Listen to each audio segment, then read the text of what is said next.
बना लिया जंगल के रहने वालों को, और रावण ने अपने भाई विभीषण को भी दुश्मन बना लिया।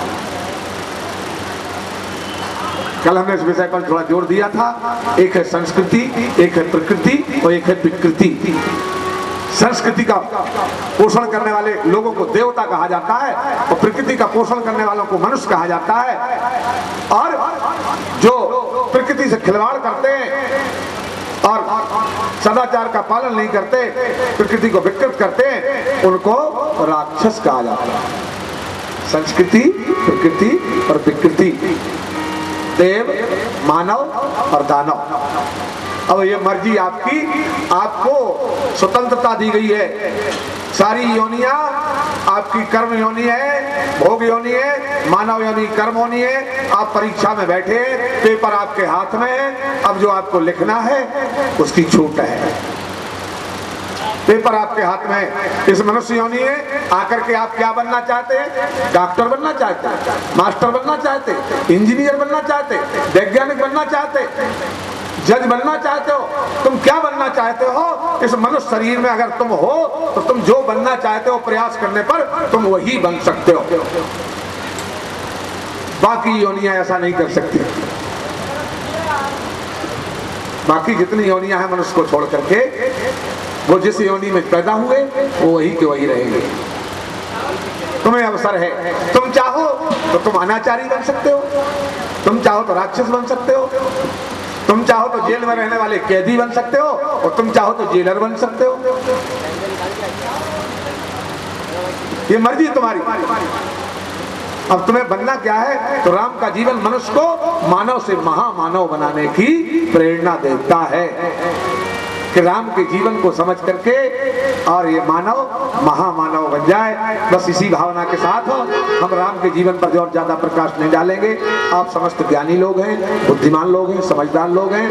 अगर राम के जीवन को अपनाया तो रामचरितमानस, राम ने जो चरित्र किया है वो मनुष्य को करना चाहिए। और अगर उस मनुष्य ने वो आचरण जीवन में उतारा तो मानस चरित्र राम, जो मनुष्य उस चरित्र को जीवन में अपनाएगा वो राम के समकक्ष हो जाएगा। राम का चरित्र सुनने के लिए नहीं, मनन करके और मानने के लिए। तो हम लोगों का भी यही संकल्प है कि मनुष्य देवता बने। ये मनुष्य तू देवता बन जा, तू मनुष्य से देव बन जा। मनुष्य देवता बने, ये बने धरती स्वर्ग समान। यही संकल्प हमारा, यही संकल्प हमारा, यही संकल्प हमारा, यही संकल्प हमारा, यही संकल्प हमारा, यही संकल्प हमारा, यही संकल्प हमारा, यही संकल्प हमारा।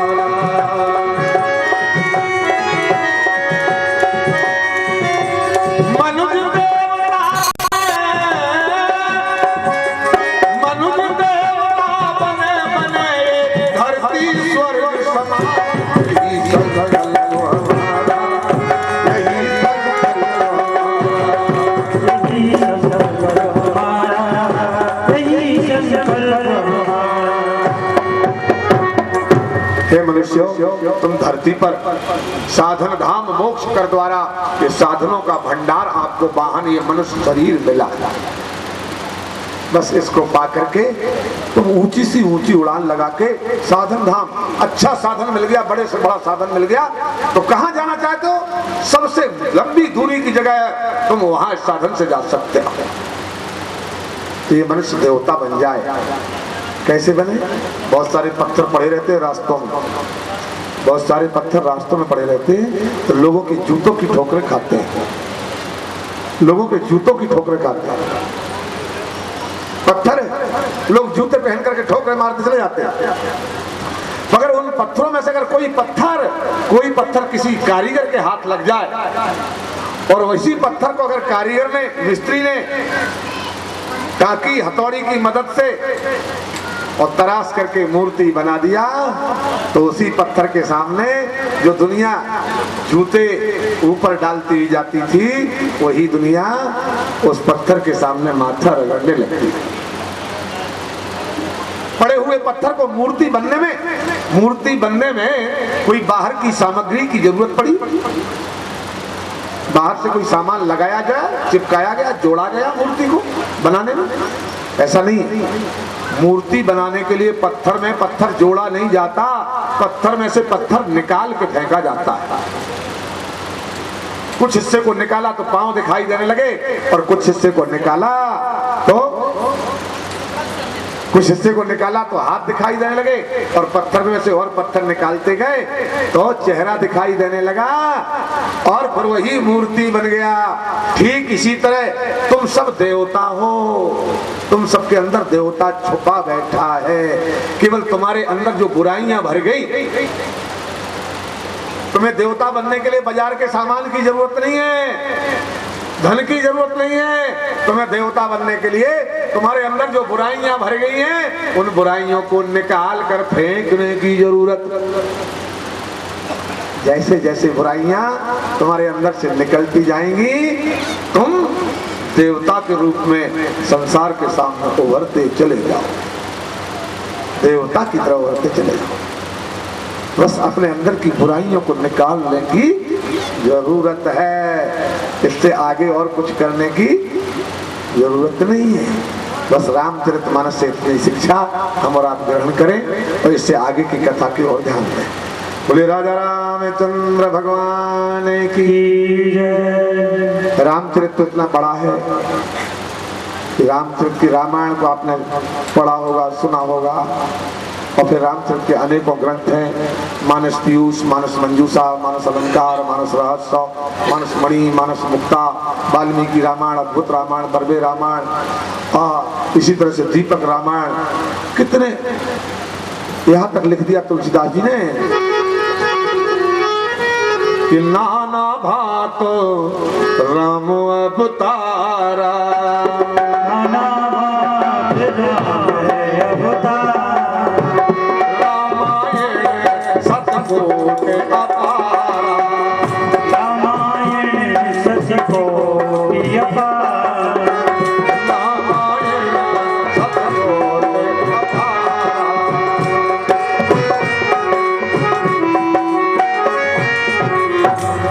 सजनाओ, राम के अवतार अनेकों अवतार हुए, और रामायण थोड़े करोड़ों की संख्या था। उनमें से हम किसी एक को समझ लें और समझ करके अपने जीवन को श्रेष्ठ बनाएं। अभी तक इन कथाओं के माध्यम से इंदौर नगर में तो ये दूसरी बार हमारा आना हुआ, पर भारत के अन्य क्षेत्रों में जैसे गुजरात में, महाराष्ट्र में, राजस्थान में, उत्तरांचल में, छत्तीसगढ़ में, अन्य प्रांतों में, पंजाब में अभी थे हम लोग। भारत के अनेकों प्रांतों में इस तरह की कथाओं का आयोजन हुआ, और इन कथाओं में बहुत सारे मनुष्यों ने, जो हमारे रजिस्टर में कुछ नाम नोट है, लगभग 5 वर्ष में 1184 घोर शराबी, जिनके परिवार दुखी थे, ऐसे घोर शराबियों ने 1184 लोगों ने अभी तक शराब से मुक्ति पाई है इन कथाओं के माध्यम से। मांसाहारी अनेक, जुआरी, बीड़ी सिगरेट पीने वाले, यहाँ तक कि हम लोगों को विश्वास नहीं होता था कोई मानेगा इन बातों को, और जब इन्हें विस्तार पूर्वक कहा गया, समझाया गया, तो एक गांव सागर जिले का ऐसा निकला जिस पूरे गांव ने हाथ उठा के संकल्प लिया कि हमारे गांव में कोई शराब नहीं पिएगा, और बाकायदा निभाया उन्होंने।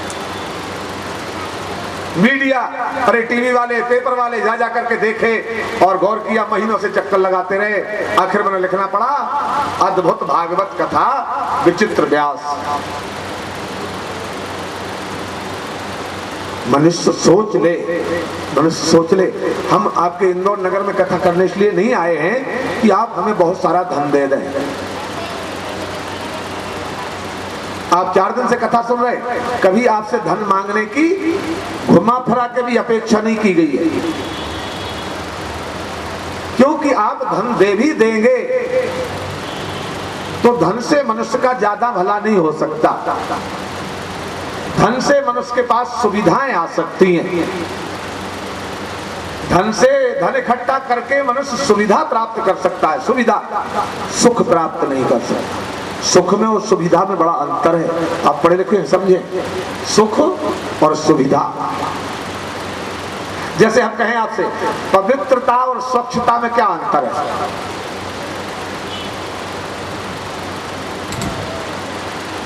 पवित्रता और स्वच्छता क्या अंतर है ना? इसी तरह का सुविधा और सुख में अंतर है।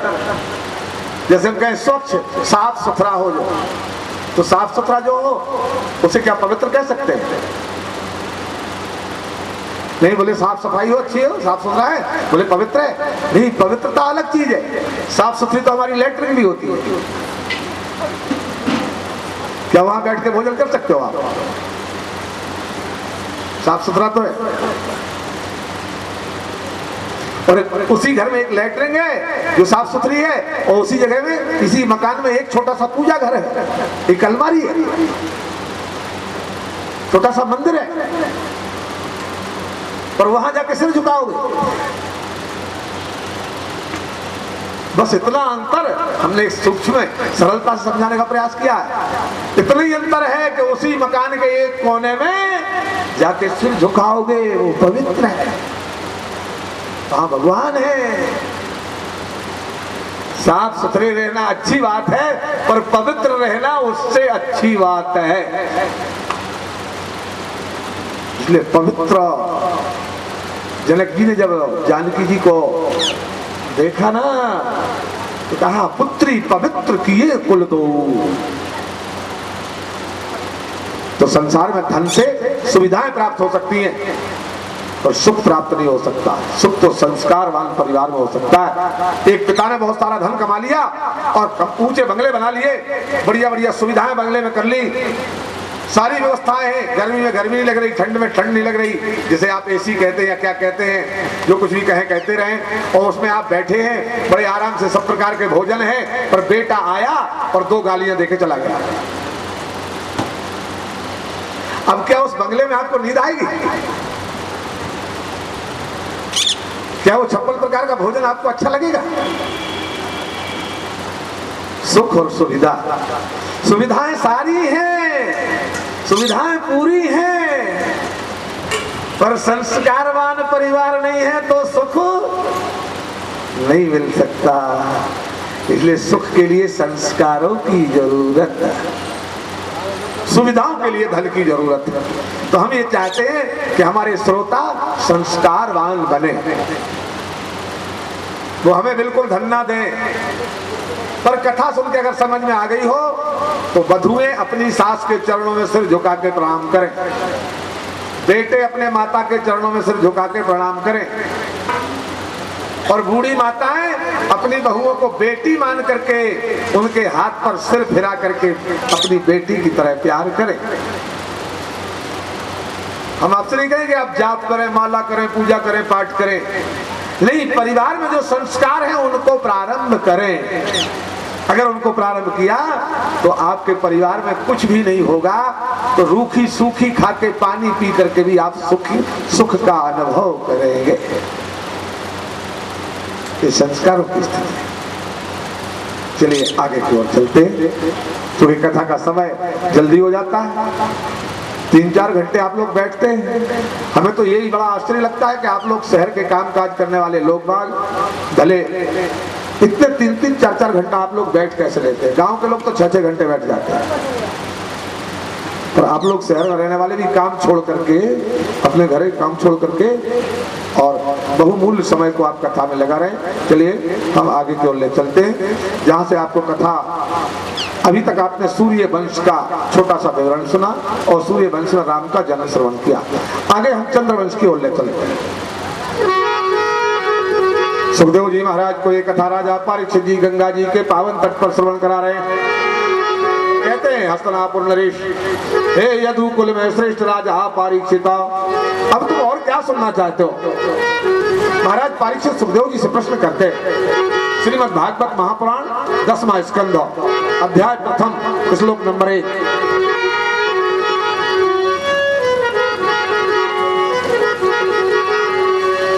कथितौ वंश विस्तारो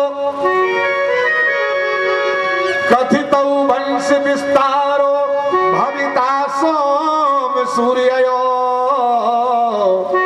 राज्ञां च उभय वंशानां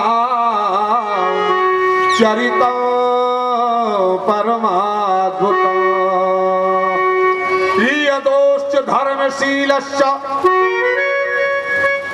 महाराज परीक्षित जी सुखदेव जी से कहते हैं, महाराज सूर्य वंश का वर्णन किया, मैं यदुवंश का वर्णन सुनना चाहता हूं। यदोश्च धर्मशीलश्च, वंश तो बहुत हुए, पर व्यासदेव जी लिखते हैं धर्मशील, धर्म का भंडार था। बोले कौन? बोले यदुवंश।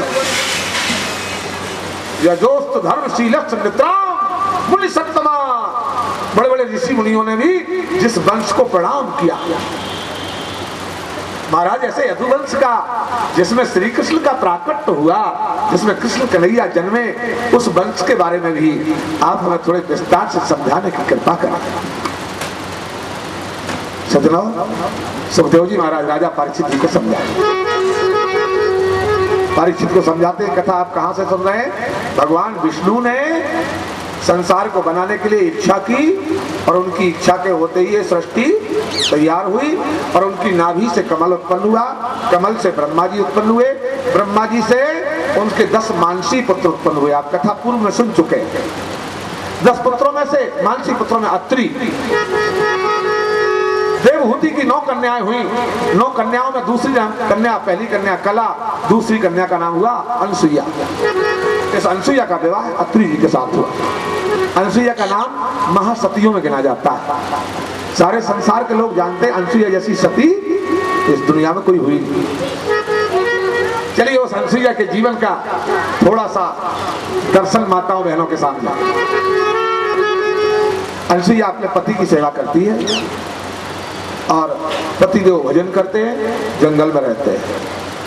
अत्रि ऋषि, हमारे पहले जितने ऋषि हुए वो सपत्नीक रहे, वो अकेले नहीं रहे। जितने भी ऋषि हुए सब सपत्नीक रहे और ऋषियों की संतान ये सारा संसार।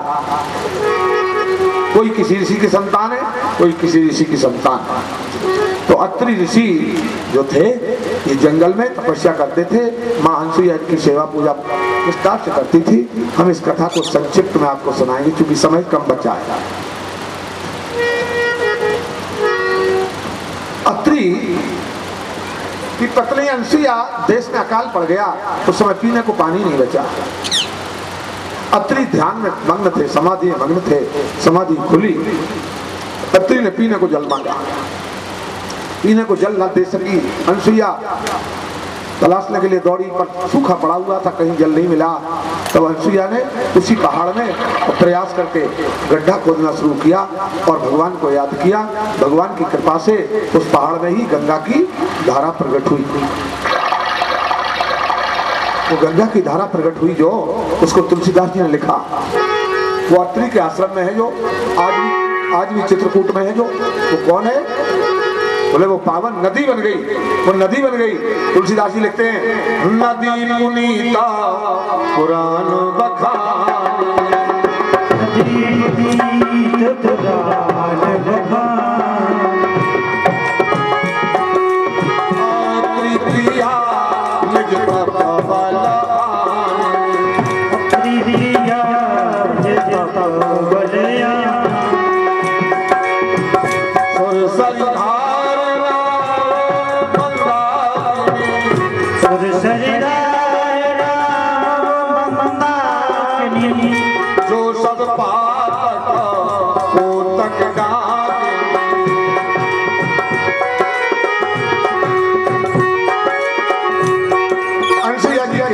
तपस्या के प्रभाव से वहां गंगा की धार प्रकट हुई जिसका नाम हुआ मंदाकिनी। और ये मंदाकिनी गंगा इतनी पवित्र कि मनुष्यों के पापों को नष्ट कर दे और साथ में शरीर के दुखों को नष्ट कर दे। अत्रि जी ने जल पिया और साथ ही सारे संसार को ये लाभ हो गया। पूरा संसार जहां जहां तक ये खबर लगी इस पावन चित्रकूट में एक गंगा का प्रकट हुआ। लोग जाने लगे, पानी की व्यवस्था होने लगी और साथ साथ निरोगी होने लगे, बड़ी भीड़ लगने लगी। अनसुईया जी ने देखा हमारे आश्रम में भीड़ लगने लगी, लोग सवेरे से आते हैं, शाम तक कोई नहाता है, कोई जल पीता है, अपने दुखों को दूर कर रहा है, पर यहाँ भूखे रहते होंगे लोग। सती का हृदय बड़ा कोमल होता है, इसलिए सती अनसुईया ने अपने आश्रम में भोजन भंडारा खोल दिया, जो लोग आए कोई भूखे न जाए।